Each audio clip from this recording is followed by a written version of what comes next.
Hello, hello, hello. Good morning, good afternoon, good evening. Hello, Rochelle. Welcome, Aiden. Are you new here or have you been here before? Welcome, everyone. I just used my essential oil. So breathing that in.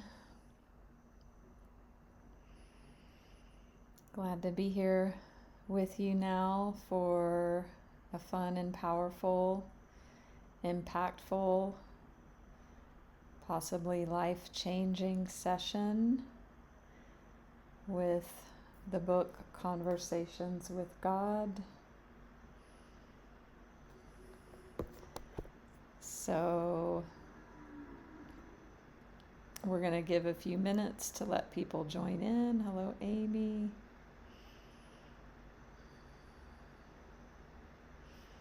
Before we dive in together, so how is everybody doing? Hi, Nancy. If you are new to me, I'm Natalie. I'm a spiritual life coach and Reiki master teacher.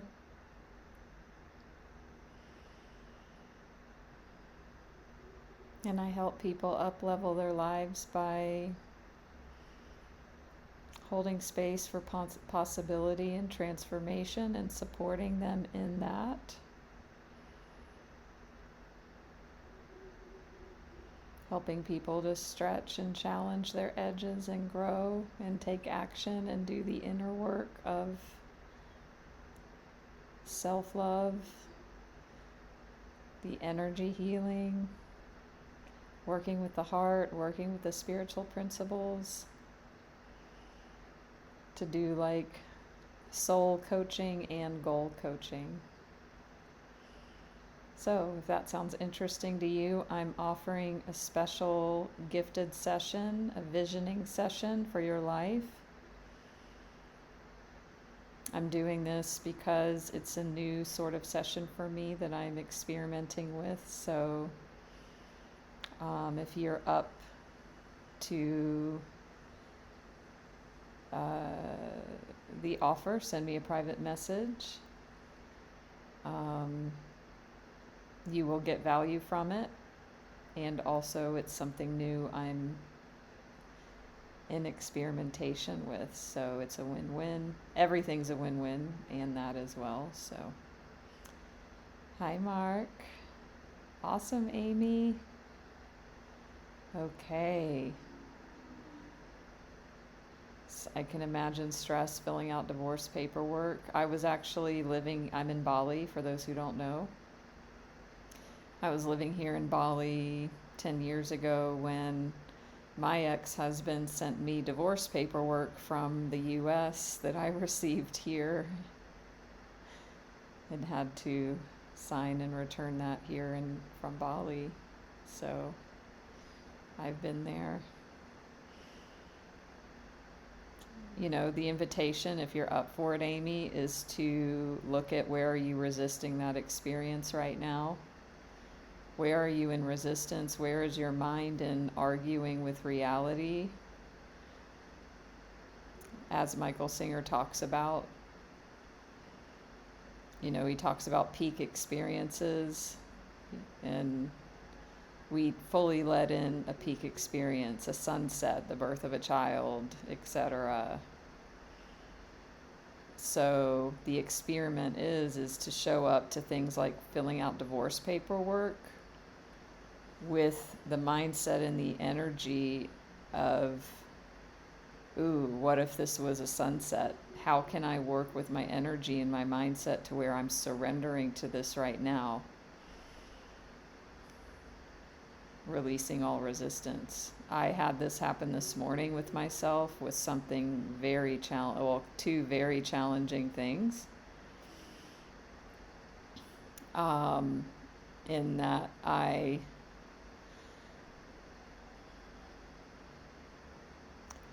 this experience came into my awareness, and the natural tendency is to be like this is not good, I don't like it, I don't want it. And that was there for a bit, and then I had a new thought. Wow, what if I were to release resistance to this? What would that look like? Ooh, isn't that interesting? I don't want it, my mind doesn't want it to be that way. What if I release that? Yeah. So the money worries and your daughter. So it's not even, it's about multiple things, Amy. It's good to notice that. So then there's another level to release. Welcome, Astrid. Nice to see you. So, that's something, that's a topic. It's always relevant and impactful. And also, we are going to be doing this right now. So, is there anybody that doesn't know this book, Conversations with God? Or maybe like has a vague idea about it?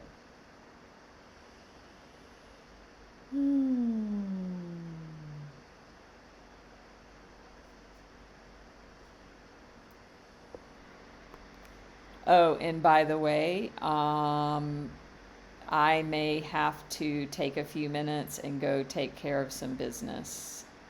Like somebody's coming here, I have to pick up something. It'll take a few minutes.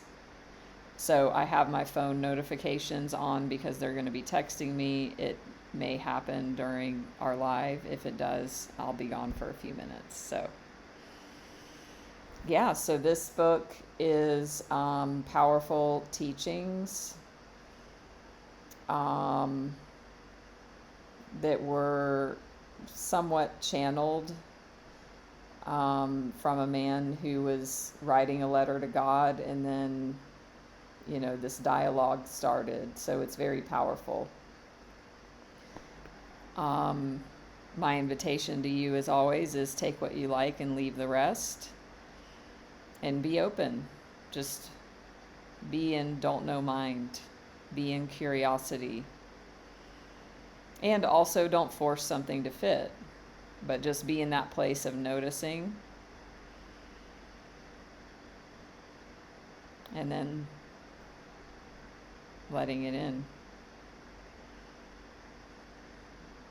Hi, Rose. Welcome, welcome. Please follow me here on Insight Timer. Also, all of my lives are streamed. Well, not streamed. They're uploaded as videos on YouTube on my channel. Follow me there. The Michael Singer one I did yesterday, many of you were there for, that will be up in about 12 hours or 24 hours, within 24 hours. And I'm going to look at scheduling part 2. That was awesome and powerful. Amy, I don't know if you were there for that. I would definitely invite you to check it out. And I do have the conversations and all the, you know, I have some of them in playlists. So I have this one in a playlist there. So if you want to go back and start from the beginning, or you want to, you know, if you missed the last one and want to stay in order of how we're reading the book, you can do that. Also, if you care to give a donation, you can do that here through the app. It goes directly to me. I appreciate that. And also, you know, everything that I receive, I also give a portion of. So, you know, the giving and receiving, it's a flow. So you can send me a message too if you want the audiobook recording of this book. Send me a private message. And I'm going to be reading from the book right now. And so we are going to be in chapter 5, starting chapter 5. So awesome, Nancy.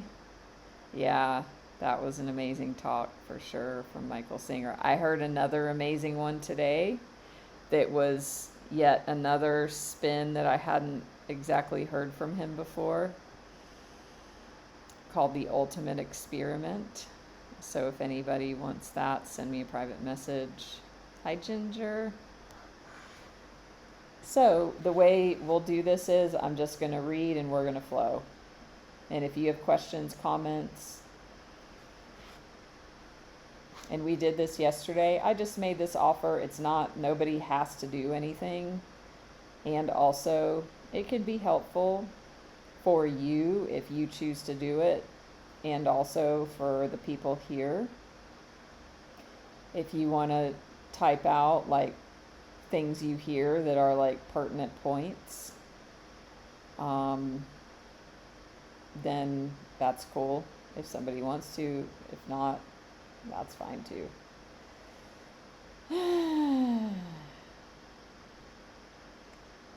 It's been a day of relaxing and releasing. So this will be a great lesson. So chapter 5, the format of this is, it's a conversation. So it will be God, whatever you believe God to be. This is not a religious God. And the author. So there will be the human voice and then the God voice. And I invite you, as always, to be present with this material, to not be distracted in paying attention, to be fully present as your spiritual practice and as self-respect and self-love and self-discipline and mindfulness and all of that.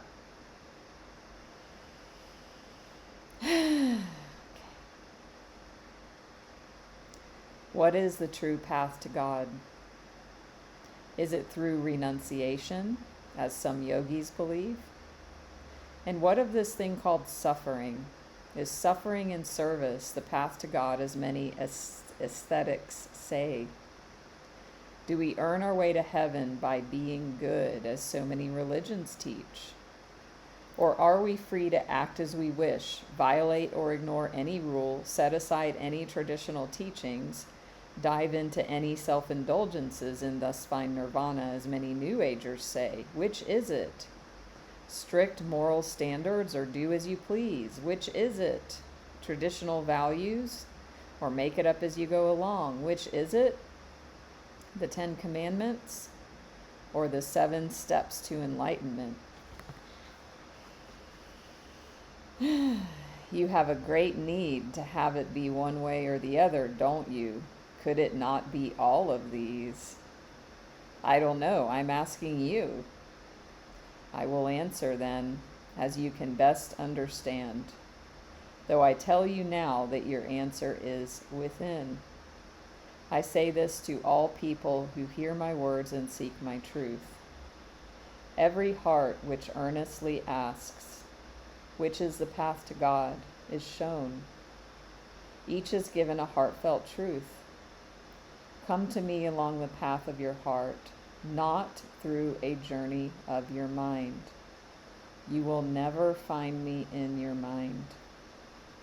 In order to truly know God, you have to be out of your mind.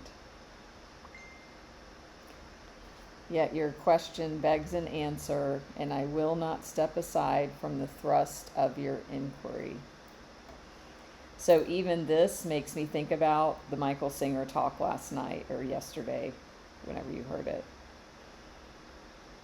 You have to be out of your mind. You have to be in your heart.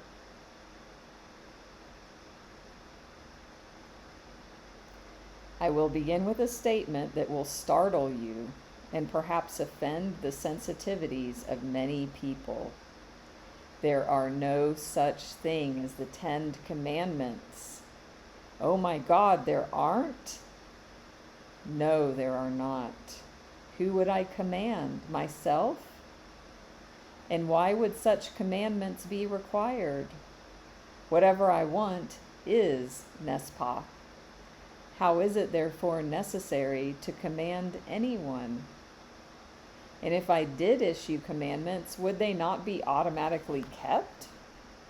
How could I wish something to be so, so badly that I would not command it and then sit by and watch it not be so? What kind of a king would do that? What kind of a ruler?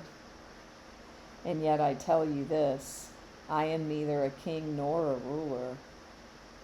I am simply and awesomely the Creator.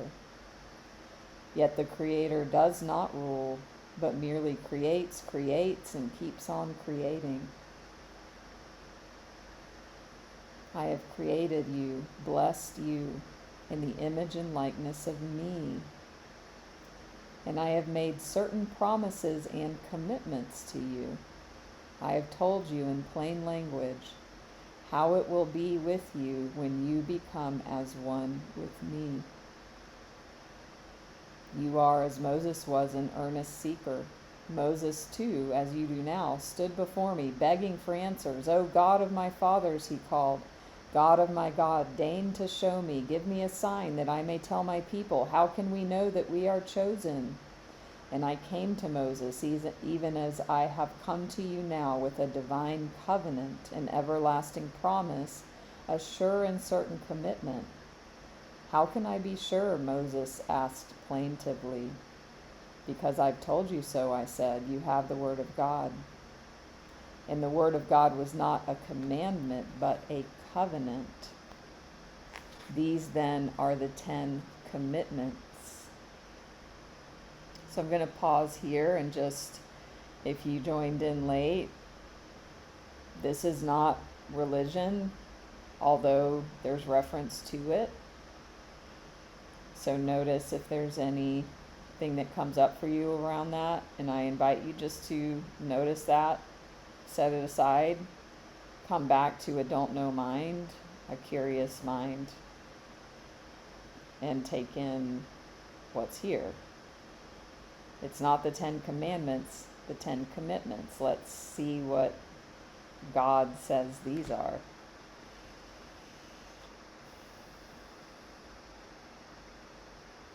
You shall know that you have taken the path to God, and you shall know that you found God, for there will be these signs, these indications, these changes in you. You shall love God with all your heart, all your mind, and all your soul, and there shall be no other God set before me. No longer will you worship human love or success, money or power, nor any symbol thereof. You will set aside these things as a child sets aside toys, not because they are unworthy, but because you have outgrown them. And you shall know you have taken the path to God, because you shall not use the name of God in vain, nor will you call upon me for frivolous things. You will understand the power of words and of thoughts, and you would not think of invoking the name of God in an ungodly manner. You shall not use my name in vain, because you cannot. For my name, the great I Am, is never used in vain. That is, without result, nor can it ever be. And when you've found God, you shall know this. So, are you here? Is this landing? How this is being reframed? It's still the same wording of the traditional 10 commandments, and yet there's a whole different meaning behind it, that these are results of you transversing the path to God and being at a certain place.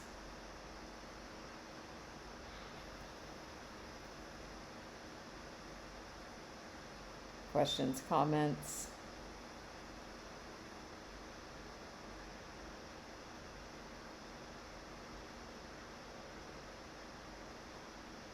Okay, no, everybody is transfixed.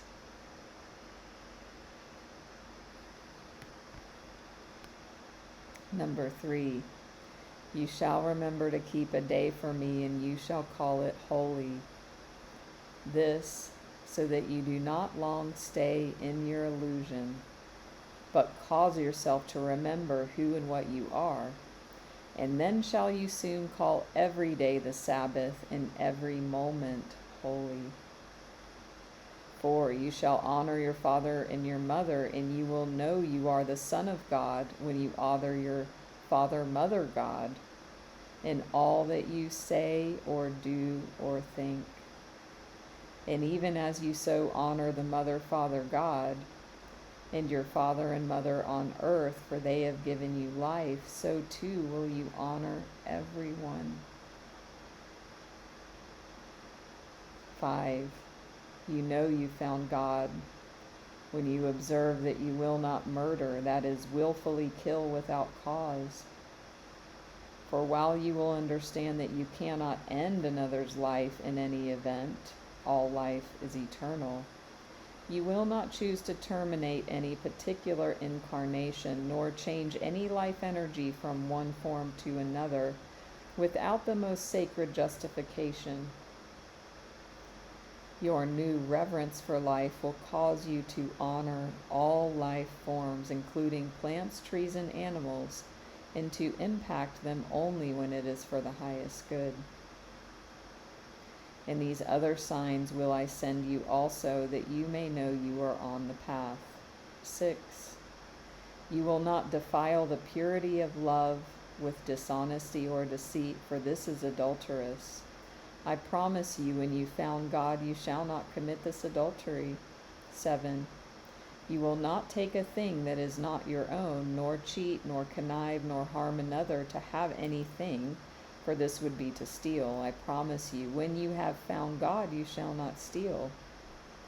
Nor shall you 8, say a thing that's not true, and thus bear false witness. Nor shall you 9, covet your neighbor's spouse. For why would you want your neighbor's spouse when you know all others are your spouse? 10. Covet your neighbor's goods. For why would you want your neighbor's goods when you know that all goods can be yours, and all your goods belong to the world? You will know that you have found the path to God when you see these signs. For I promise that no one who truly seeks God shall any longer do these things. It would be impossible to continue such behaviors. These are your freedoms, not your restrictions. These are my commitments, not my commandments. For God does not order about what God has created. God merely tells God's children, this is how you will know that you are coming home. Moses asked in earnest, how may I know? Give me a sign. Moses asked the same question that you ask now. The same question all people everywhere have asked since time began. My answer is likewise eternal, but it has never been and never will be a commandment. For who shall I command? And who shall I punish should my commandments not be kept? There is only me.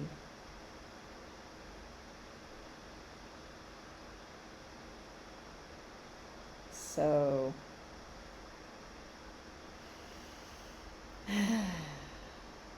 breathing that in, taking that in. Do you see that fundamental twist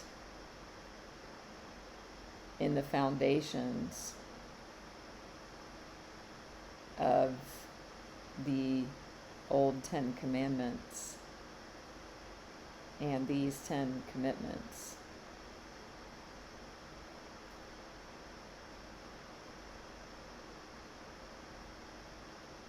Tell me what's coming up for you. Hi, Jeff.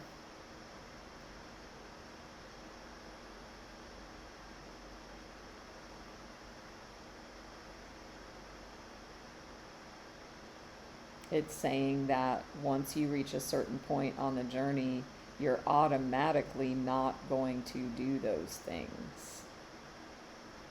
So it's not a restriction or a rule that God, quote, God is imposing upon humans. It's a result from having this spiritual path being your biggest intention, which ties in line with all the teachings and even Michael Singer. Basically, Michael Singer, he's saying go into the heart. In the talk, our last talk, like he's just like, you've got to let go of the outside world thinking it's going to give you what you're seeking. You've got to come into the heart where that bliss presence is, that is us, that is God.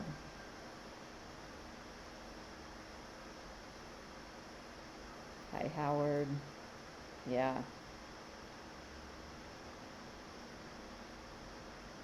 So if y'all want, this is a book I'm reading from. I can send you a pic of the pages if you send me a message.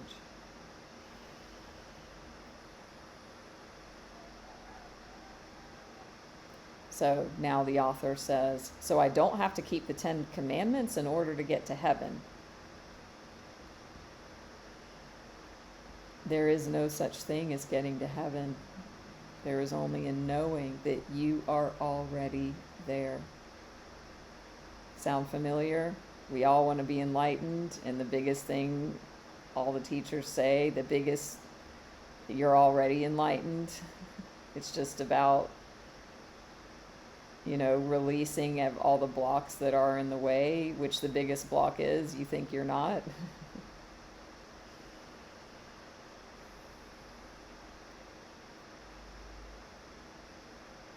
There's no such thing as getting to heaven. There's only a knowing that you're already there. There is an accepting, an understanding, not a working for or a striving. You cannot go to where you already are. To do that, you would have to leave where you are, and that would defeat the whole purpose of the journey. The irony is that most people think they have to leave where they are to get where they want to be. And so they leave heaven in order to get to heaven and go through hell. I wish we had a mind-blowing emoji I could press every time.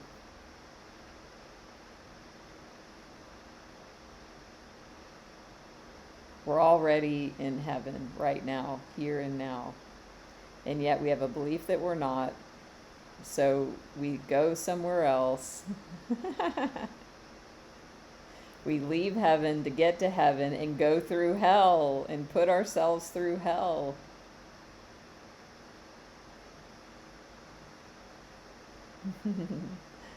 Awesome. Enlightenment is understanding that there is nowhere to go, nothing to do, and nobody you have to be except exactly who you're being right now. You're on a journey to nowhere. Let's just put some space between the W and the H in that word, and you'll see that heaven is now here. Perfect time for my pause. As I said earlier, I might have to take a pause, so I have to go meet somebody outside. It'll be maybe like 2 minutes. So let that sink in. Hi, Jamie. I'll be right back. Enjoy the Bali jungle garden behind me.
back. Is anybody still here? Oh. Have you been enjoying? Sorry.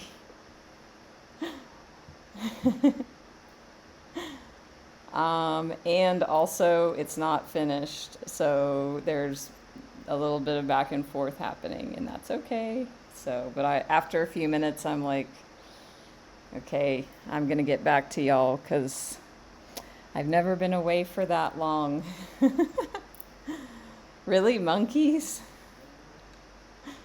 So I am gonna have to go again in a moment. Hi, Allison.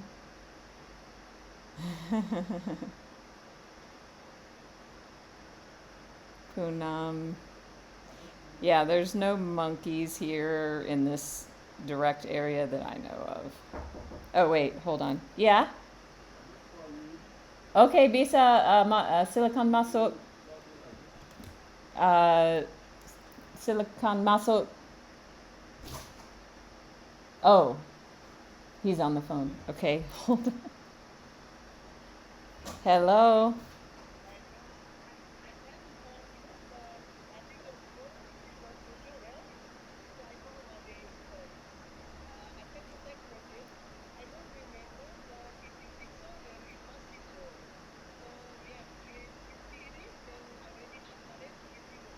Oh, okay, okay. Yeah, that's what I remember, so it is so. Yeah, matur suksama. Okay, bye-bye. Oh, kenapa? Oh, yeah, yeah, yeah. Sebentar.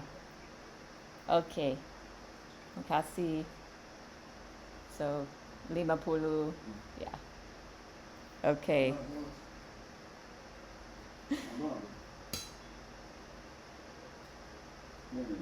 Hi, Shiloh. Yes, I am in Ubud, Nancy. Great. So we're just finishing up this transaction. Suksama. Okay. Makasih ya. Okay. Back to the regularly scheduled program. Do y'all want to see Indonesian money? 50,000 rupiah. If this was US dollars, I would have a lot of money. But in rupiah, not so much. And I bless it and I thank it for coming back. Okay. So, flowing, glad that I have a nice view that y'all could experience during the pause. Appreciate that. Yes. So,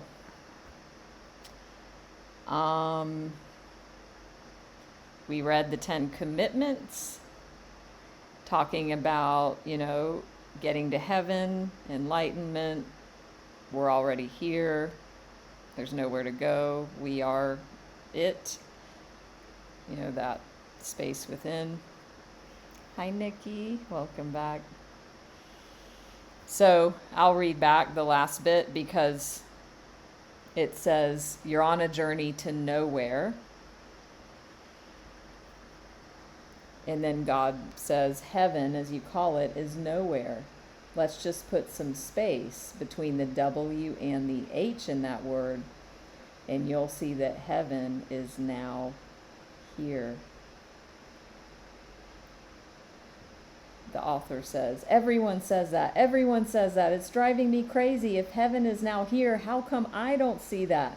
Why don't I feel that? And why is the world such a mess? I understand your frustration. It's almost as frustrating trying to understand all this as it is trying to get someone to understand it. Whoa. Wait a minute. Are you trying to say that God gets frustrated? Who do you suppose invented frustration? And do you imagine that you can experience something I cannot? I tell you this. Every experience you have, I have.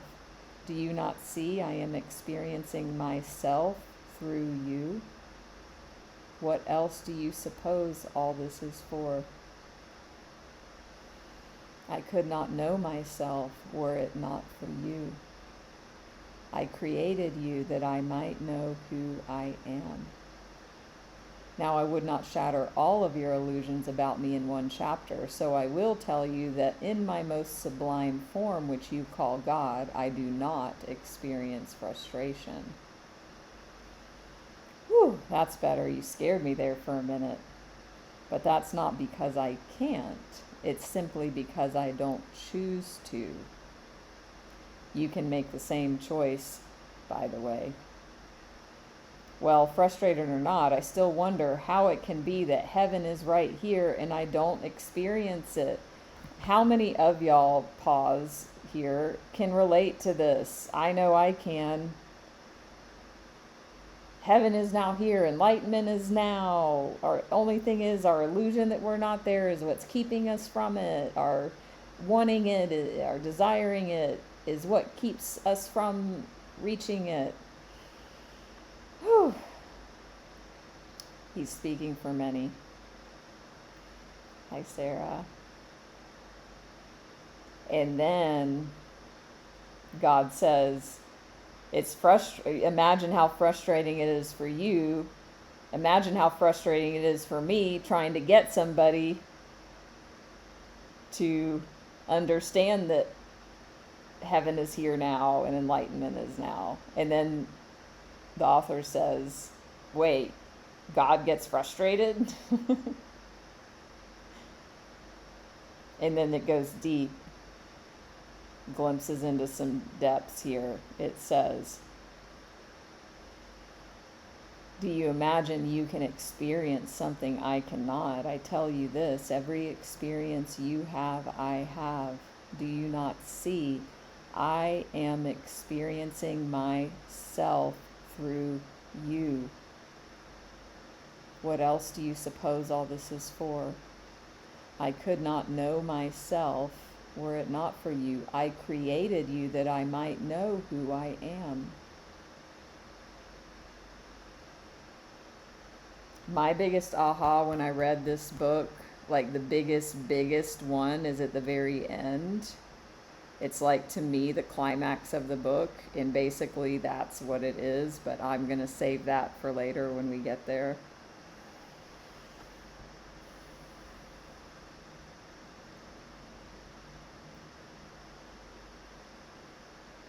So we'll continue a bit longer since I did take more than a brief pause earlier. Neale, the author, says, well, frustrated or not, I still wonder how it can be that heaven is right here and I don't experience it. You cannot experience what you don't know.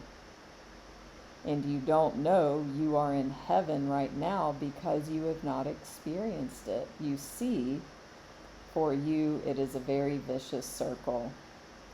You cannot, have not found a way yet to experience what you do not know. And you do not know what you have not experienced. What enlightenment asks you to do is to know something you have not experienced and thus experience it. Knowing opens the door to experience, and you imagine it is the other way around. Actually, you know a great deal more than you have experienced. You simply don't know that you know. You know there's a God, for instance, but you may not know that you know that, so you keep waiting around for the experience, and all the while you keep having it, yet you are having it without knowing, which is like not having it at all. Y'all getting that? So basically what comes to mind for me is that analogy of a fish living in water doesn't know it's in water. it's having the experience, but you can't explain water to a fish. If you take the fish out of the water, it will suddenly have a very deep experience of knowing what water is and what wet is. It cannot know wet when it's never been dry. It could, could tell the fish, yeah, like you're surrounded by this substance that's water and it's wet. And it's like a little bit heavy and it's, has stuff in it. And the fish might be like, okay, that makes sense. But I don't see it. I don't feel it. Somebody reaches in and pulls it out of the water. Oh my God. It's experiencing air and dryness for the first time. Now it understands water and wet. So that's what that's saying to me is, we're experiencing God. We're in the sea of God, but because, we don't have a reference, we can't experience it. Now, I would say fear would be a reference of what God is not, but even there's nothing outside of God, so that doesn't even fit because it's still on the continuum of God. That's referenced in Conversations with God, book 2 or 3. So, this gets deep, y'all. Yeah, Nikki. So it says, there's a God, but you may not know that you know that, so you keep waiting around for the experience, and all the while you keep having it, yet you're having it without knowing, which is like not having it at all. Boy, we're going around in circles here. Yes, we are. And instead of going around in circles, perhaps we should be the circle itself. This doesn't have to be a vicious cycle. It can be a sublime one. So we'll stop there, because then it sort of switches topics. And that lower nature of survival, of we need fear for the body to survive when a threat is after it. Definitely. There's that sort of fear, which Michael Singer would call the calculator brain, the mind, the 2 + 2 mind is one thing, but then the personal mind is something else. And when the personal mind, the fear for that, in that sense, is, I'm afraid I won't get what I want. I'm afraid I'll lose what I have. I'm afraid they don't like me. All of that. So, I hope y'all had an especially meditative moment here with the garden backdrop, the cows, the roosters. We will be going live in 20-something hours for our next book study. There is Nothing Wrong with You, Going Beyond Self-Hate. With that one, I do have a free resource for you, free PDF of the book. And also I can send a link to the audio if you want that too. And I will be reading as I did today. I'm loving that format and have gotten feedback others do too. So if this has been valuable for you, please give a donation. Don't forget to follow me here on Insight Timer. Check the replays in YouTube. Follow there, and Facebook, Instagram. and join my group, Natalie's Healing Circle. And I've got a lot of meditations on here and more to come.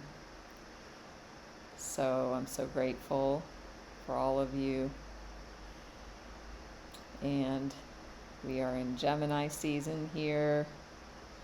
I am a Gemini sun. It's my time. So my birthday is next week. Wow.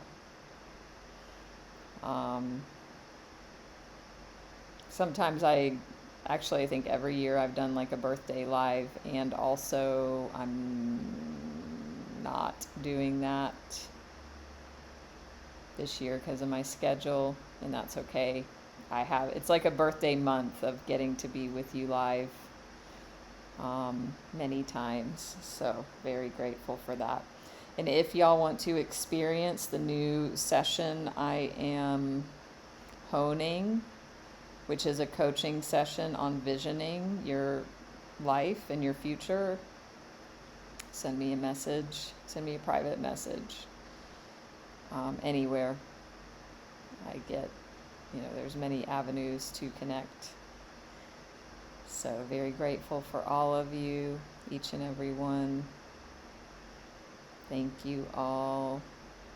If you're here for the first time, or the 5th, or the 100th, or 500th, I've probably gone live 500 times by now in 3-something years. Maybe not that much, but definitely over 100. So thank you all. Thank you to Insight Timer. Thank you. Thank you. Thank you. See you all very, very soon. You're welcome. Namaste.